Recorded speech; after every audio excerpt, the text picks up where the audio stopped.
नमस्कार, एक बार फिर से आप सभी का अपने इस YouTube चैनल DCC एकेडमी में स्वागत है।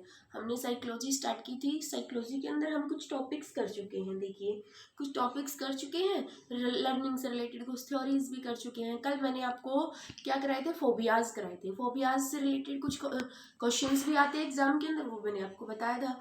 तो आज जय माँ सरस्वती का नाम लेकर हम एक नया टॉपिक लेकर आए हैं आप सभी के सामने। तो आप ध्यान से समझिएगा और इसे सुनिएगा। देखिए, चलिए, डिसेबिलिटी, हमारा टॉपिक का नाम क्या है? डिसेबिलिटी।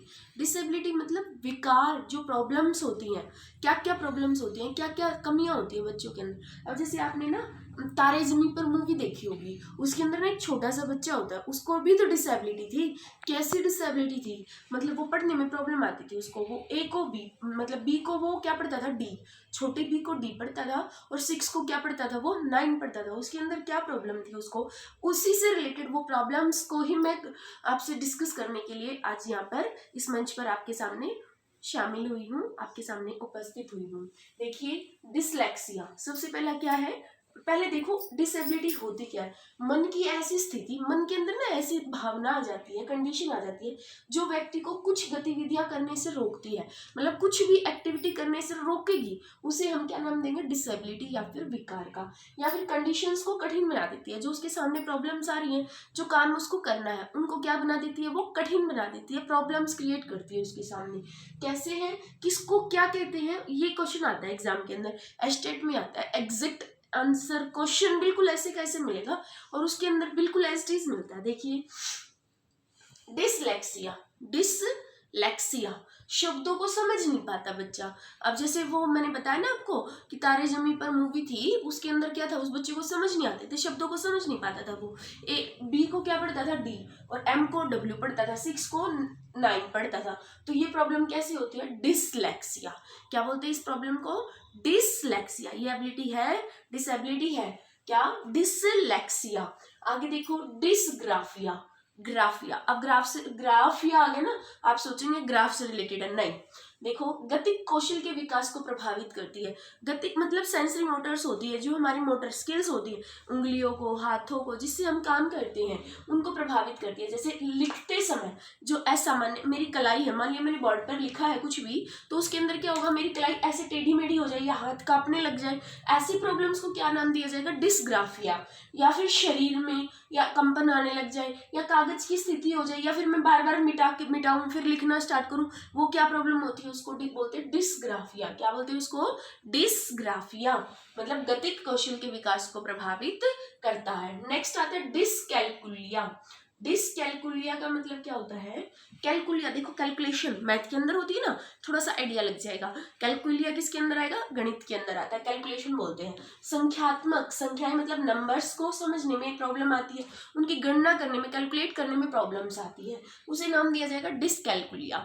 डिसकैलकुलिया गणित से रिलेटेड है। तो देखो टाइप्स क्या होते हैं, 2 टाइप होते हैं इसके। एक होता है मौखिक, ओरल रूप में, एक होता है मूर्त, सामने सामने। जैसे मौखिक डिसकैलकुलिया।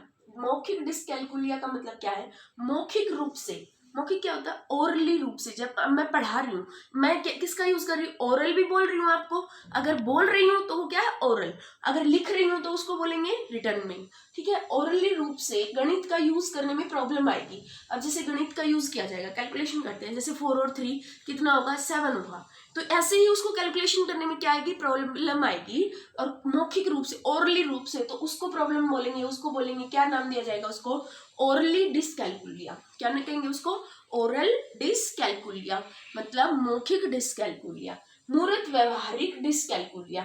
मूर्त व्यवहारिक, मूर्त मतलब आमने सामने, आमने सामने चीजों को कुशलता पूर्वक प्रयोग करने में कठिनाई आएगी। मतलब आमने सामने देख लिया, 2 चीजें इकट्ठी रखी हैं, तो बच्चा ना उसकी कंपैरिजन करने में उसको प्रॉब्लम आ रही है। जैसे एक बड़ी वस्तु रख दी और एक छोटी वस्तु रख दी हमने, तो उसको बच्चे को प्रॉब्लम आ रही है, मैं इसको देख कर कैसे बताऊं। अब देखो, एक बर्तन तो रख दिया हमने चौड़े आकार का, एक रख दिया लंबे आकार का, तो क्या होगा? बच्चे को ये लगेगा, उसको बताएंगे बेटा किसमें ज्यादा आएगा पानी और किसके अंदर कम आएगा, तो बच्चे को प्रॉब्लम आएगी कि समझने में, उसको कंपैरिजन करने में प्रॉब्लम आए, तो उसको नाम दिया जाएगा क्या? मूर्त व्यवहारिक डिसकैलकुलिया। मूर्त मतलब डायरेक्ट, व्यवहारिक डिसकैलकुलिया। ठीक है। नेक्स्ट देखो नंबर 4, क्या नाम है? लेक्सिकल। क्या नाम है? Lexical dyscalculia. लेक्सिकल, लेक्सिकल किससे रिलेटेड है? शाब्दिक, शब्दों से रिलेटेड। अभी तो क्या था? ओरल से रिलेटेड था, ओरली बोल रहे थे, बातचीत करने से, मौखिक रूप में। अब की बार क्या आ गया? शब्दों से रिलेटेड, लेक्सिकल से रिलेटेड। गणित के प्रतीकों को पढ़ने में कठिनाई आती है। गणित के जो सिंबल्स होते हैं ना, गणित क्या होता है, मैथ के जो सिंबल्स होते हैं, जैसे अब साइन थीटा है, साइन थीटा को कैसे शो करेंगे? अब परसेंटेज का साइन कैसा होता है? ऐसा होता है परसेंटेज का साइन। तो बच्चे को ना ये प्रॉब्लम्स आती है, इस परसेंट मतलब इस साइन को कैसे लिखेंगे? परसेंटेज का साइन, मल्टीप्लाई का साइन कैसा होता है, डिवाइड का साइन कैसा होता है, प्लस का साइन कैसा होता है, माइनस का साइन कैसा होता है। तो बच्चे को ना ये शब्द मतलब ये सिंबल्स हैं जो इनको समझने में प्रॉब्लम आए, तो उसको नाम दिया जाएगा लेक्सिकल डिसकैलकुलिया। क्या नाम देंगे उसको? Lexical dyscalculia. बालक गणित की भाषा को नहीं पढ़ पाता, मतलब मैथ की जो सिंबल्स होते हैं ना, उसकी लैंग्वेज को नहीं पढ़ पाएगा अच्छे से, प्रॉब्लम उसकी अच्छे से रीड ही नहीं कर पाएगा, उसको समझ ही नहीं आएगा क्या लिखा हुआ है। क्लियर? आगे देखो ग्राफिकली डिसकैलकुलिया। ग्राफिकली क्या होता है? ग्राफ से रिलेटेड। ग्राफ आ गया ना इसके अंदर, देखो गणित के जो सिंबल्स होते हैं मैथ के अंदर और ग्राफ होते हैं, उनको समझने में, बनाने में प्रॉब्लम आए तो उसको कहेंगे ग्राफिकल डिसकैलकुलिया। क्या नाम देंगे उसको? Graphically dyscalculia. ये था हमारा, ये 5 टाइप्स हो गए। नंबर 6 लास्ट टाइप देखिए, ASD। ASD की फुल फॉर्म भी आती है एग्जाम के अंदर। ASD की फुल फॉर्म क्या होती है? Autism spectrum disorder. Autism spectrum disorder, ASD की फुल फॉर्म है ऑटिज्म स्पेक्ट्रम डिसऑर्डर। अब देखो क्या होता है इसके अंदर, इसके अंदर ना बच्चा क्या होता है, समाज से दूर रहता है, मतलब इंसानों के बीच में बैठना पसंद नहीं करता, अकेले में रहेगा, गुमसुम रहेगा, उदास रहता है, उसको अपने अंदर ही खोया रहता है। वो, उसको किसी से कोई मतलब नहीं है, क्या हो रहा है घर पे, क्या आ रहा है, क्या नहीं आ रहा है, स्कूल्स में कैसे बच्चे पढ़ रहे हैं, नहीं, कोई प्रॉब्लम नहीं है उसको, किसी से कोई मतलब नहीं है उसको, सिर्फ अपने से मतलब है, अपने अंदर ही रहता है वो। मुख्य रूप से सामाजिक संपर्क, मतलब सोशल से रिलेटेड, भाषण, लेक्चर्स वगैरह, अशाब्दिक संचार। अशाब्दिक क्या होता है?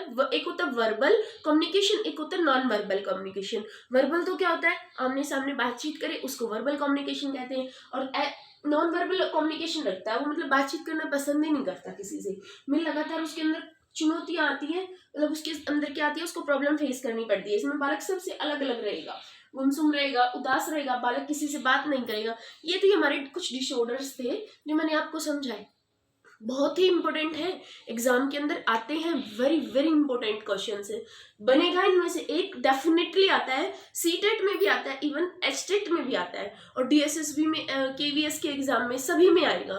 तो मैं उम्मीद करती हूँ आपको ये चीज़ें जो है अच्छे से कवर हो गई होंगी, समझ में भी आया। मैं मानती हूँ कि मैंने छोटा सा टॉपिक लिया, बिल्कुल बहुत ही छोटा, लेकिन फिर भी ये आपके बहुत ही काम आएगा। देखो हम क्या करेंगे, थोड़ा करेंगे लेकिन अच्छे से करेंगे, ताकि वो हमारे समझ में भी आए और हमारे काम भी आए। हमने क्या करना है, क्वांटिटी नहीं बढ़ानी है, क्वालिटी को देखना है, क्या क्वालिटी है हमारे अंदर। वो जो मैटर मैं आपको दूंगी ना, वो 100% 100 क्या 101% एग्जाम के अंदर आता है। Thank you so much.